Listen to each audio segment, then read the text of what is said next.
Hi everybody, I'm Kathy Fielder and welcome to the Fielder Report. I'm here with a dear friend and an amazing lady, QC, who is a philanthropist, an entrepreneur.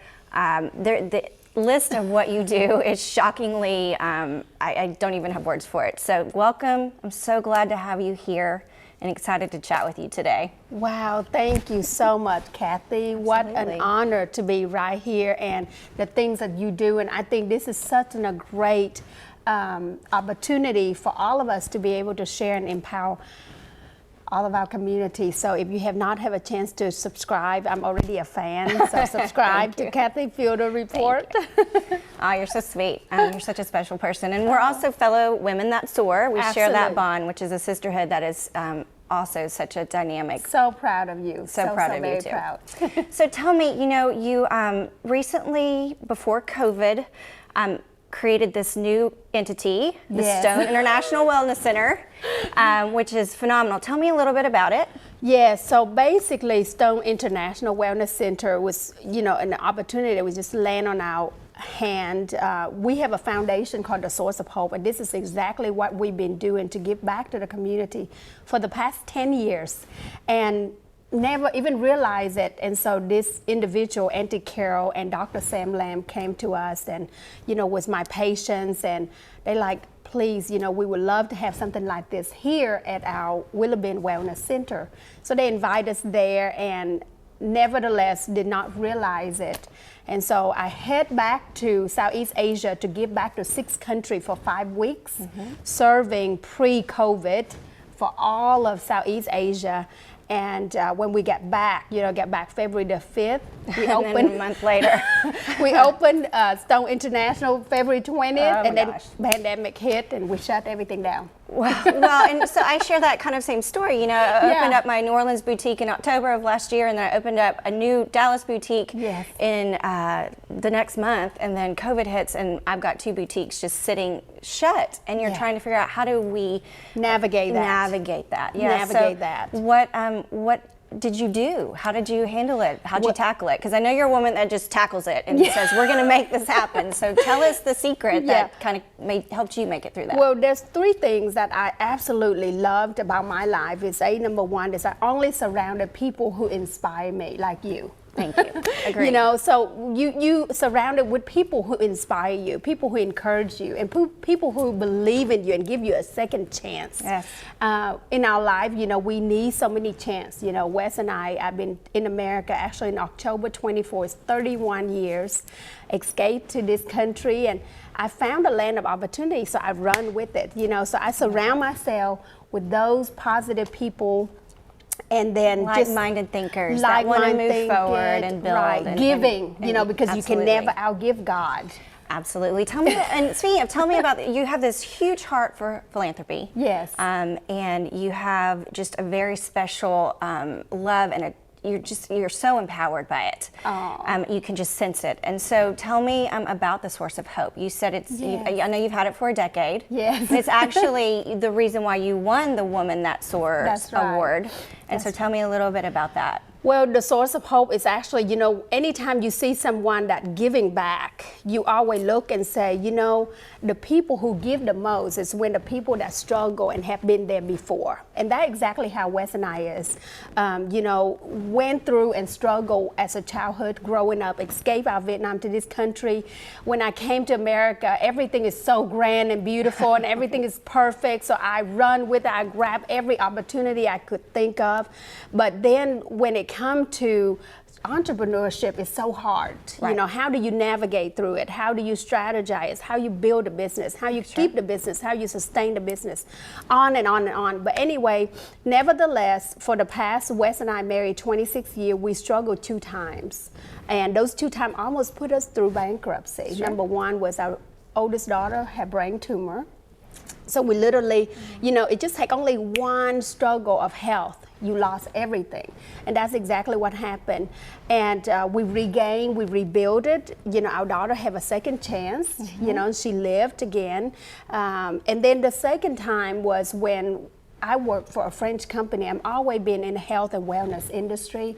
I worked for the French company 16 years, and prior to that, I built my own skincare company that have its own ingredients and everything, and we lost everything again. So that was twice. So when this pandemic hit, You were thinking, I strike told three. husband, I said, okay, look, I know you are a man of God, you're really faithful, you never wanted to bankruptcy, but this time we have to bankruptcy because we just so struggle. But thank God, you know, everything turned 360 degree and Now you're we hit the busy and ground. you're booked up and Yeah, 6.5 month waiting list. And amazing. yeah, so it's, you know, I gave credit to God because when you surrounded yourself with amazing empowerment people, you reach out to mentorship. You know, you can never learn enough. You know, even though this is something I've been doing for 39 years, you have to constantly seek out for guidance and help. Absolutely. And that's There's how I always got- someone that's wiser than you. Yeah, yes, yes. So I noticed one thing you were saying is that you escaped from Vietnam. Yes. So tell me a little bit about that.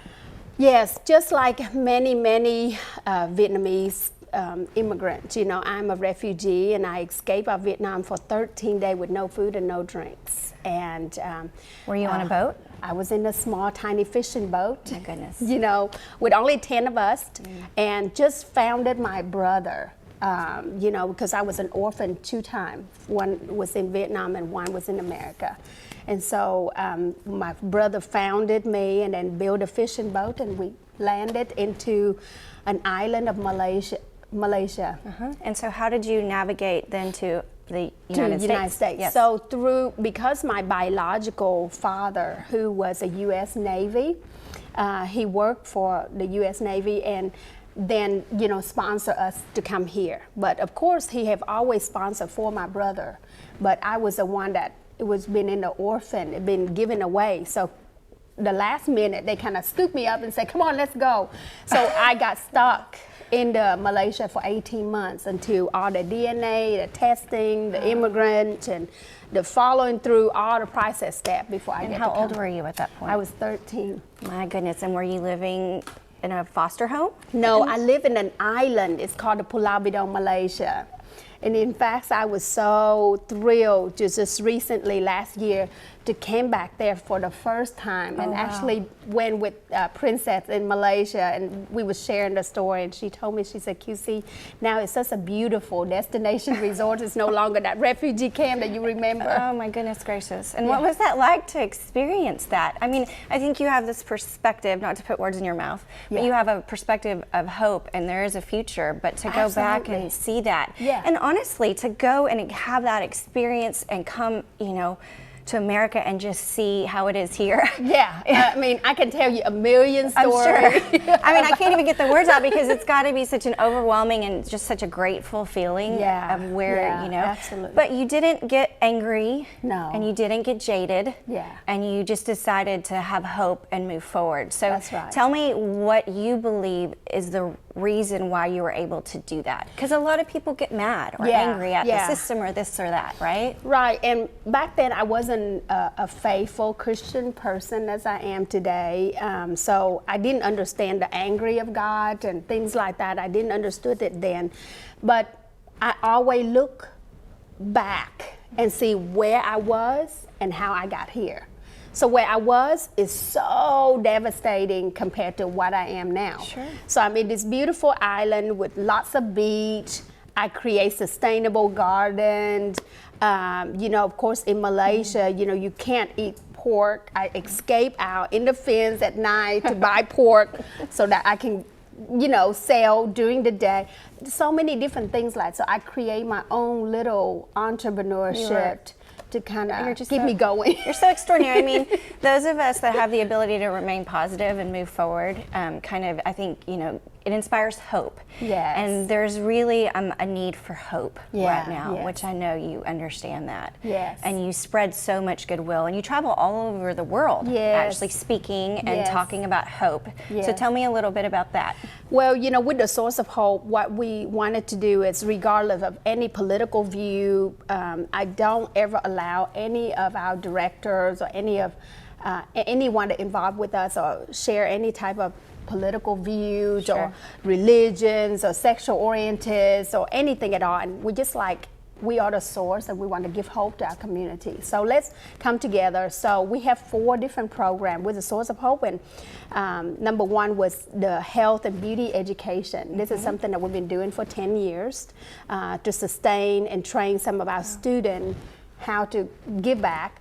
And then the second thing we do is we have a clinic. It's on Alma and Parker's, where we have been serving silently for the past 10 years for cancer patient FIG for children, do areola for women that have breast cancers, and just in health and wellness, all naturally. Well, and that brings me to a point. I mean, we're sitting here in this boutique and it's all these pretty fun clothes, right? So beautiful. And then I wear this beautiful leather dress right here that I fell in love with. Oh my God, I have just felt like, wow, this is such a gem that you have right here. Thank you. Well, and it's important that you do feel pretty. Yes. Right? Because when you feel pretty, you're able to not really think about yourself, right, or feel pretty or empowered or whatever that looks, whatever right, pretty looks right, like to you, right? It matters. Right. And it's how you go out into the world and project yourself. That's correct. And it gives you a confidence. And so I think that that's an aspect that we all are starting to really understand is so important. It's so important. And empowering women, they have to feel good about themselves. That's right. When I started getting back into the field, when everything was shut down during the pandemic, God spoke to me so clearly and said, continue to go serve. And so in March and April, we served 66,000 community, because this is when everybody shut the door and said, no, we can't be around a pandemic. Well, for me, during all of this sickness, I'm very aware of it, and so we create sustainable enzyme for people's body. We make fresh turmeric juice. We cook organic meals and deliver to all the shut-in and so on. And I'm like, I just didn't understood what was my purpose. And every day, door is shut, and I just remember one door shut, you can open another one. 5 door open. That's right, absolutely. And so, speaking of, businesses and charitable organizations, they're still a business, right? You're a non-for-profit, but you still have to create the funding. Oh, yeah. And so I'm sure that's been a huge challenge. Yes, it's extremely, especially now. Yeah, it's so, and right now there's so much more need. Absolutely. So much more need than ever before. So you have to sustain and you have to create a sustainable program to be able, and that's what Stone International Wellness Center is a for-profit that is fund our nonprofit. And used to we would be begging, please, could you give us $2 so we can feel? I need 50 cents. Right. Yeah. And so, not that we don't need it, we definitely in need. Sure. We in need of volunteers and financial stability. Sure. But without the past several months, 200 patients, I don't think we'd be able to navigate and serve the way we serve. Absolutely. Yeah. It's fantastic. And I always say it takes money to make money. Right. You have to have the revenue in order to make it work. Right. So tell me a little bit about your kiddos. Yes. Your daughter, who I remember reading a post or seeing her at something. She was there on your behalf. Yeah. And she was going to go to homeschool so that she could come and work with the Source of Hope. That's right. So tell me a little bit about that.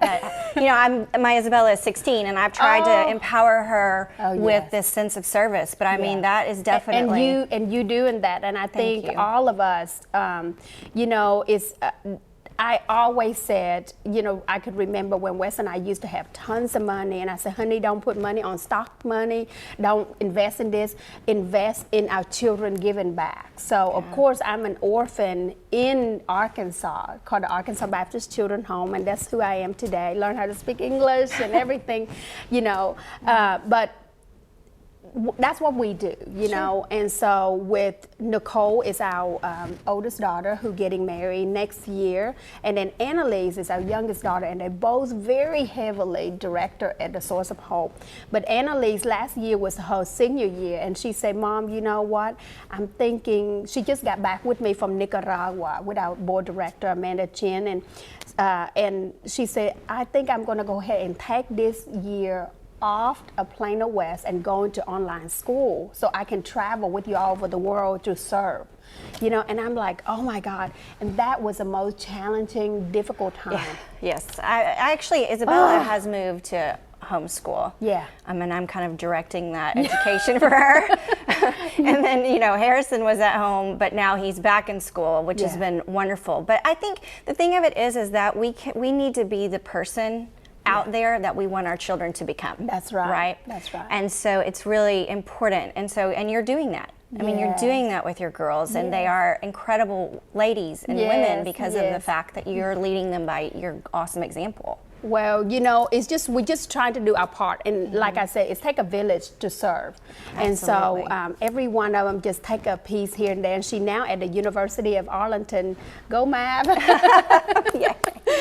And so, you know, so the university invited her to come there. They thought her philanthropy was so incredible. They both a motivational speaker, you know, and so I just think it's so important, and especially girls. You know, many people tell me, how do you do that? You know, I'm so struggle with my teenager. Well, you just get engaged and involved. Well, that's so true, and you're real, and you talk to them, and I get that all the time. You know, Bella's such a cool girl. Like she's such a great so kid. beautiful, red hair. Oh, thank you. Oh, I have no God. idea where that. Like, we don't know.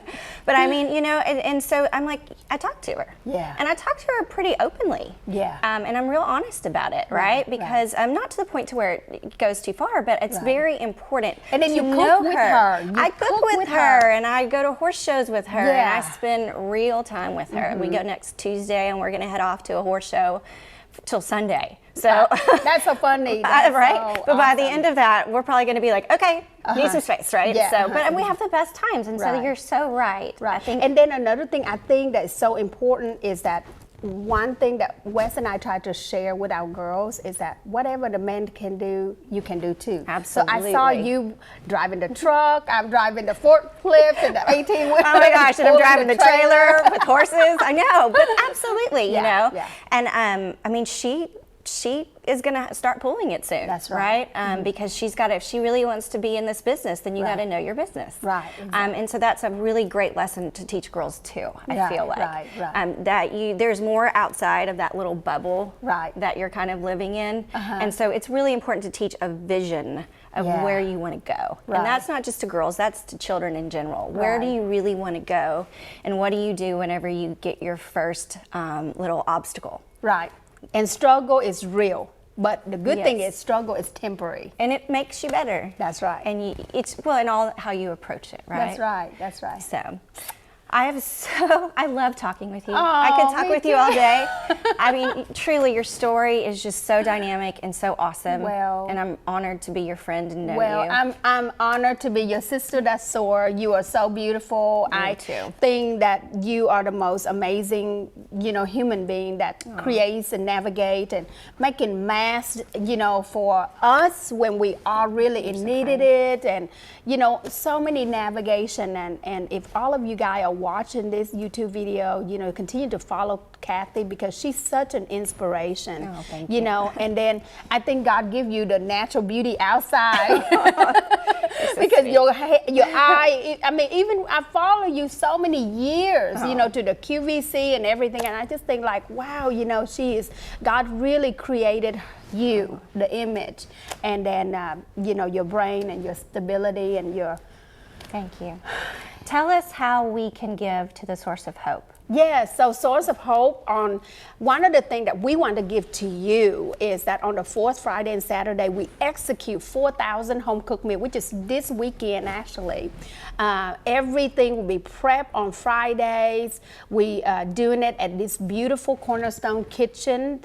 Very saved. We used to have this beautiful lineup and table set for all our homeless community to come and sit down, but because of all the pandemic, we closed everything and we pack everything, and and then they come in with masks on, shower already done, nice clean clothes, pick up the food and exit out. So you can go and find us on www.thesourceofhope.org and find us all on all our social media. We would love for you to be a part of the Source of Hope because we believe it takes a village. Well, and you're making a huge difference, so thank you. Thank you so much Absolutely. for having us. Thank you, everybody, for tuning in. And like I said, you know, subscribe. Oh, you're so sweet. Thank you so much for joining us today on the Fielder Report. And as QC says, if you are on YouTube, hit that subscribe button, please. Cheers.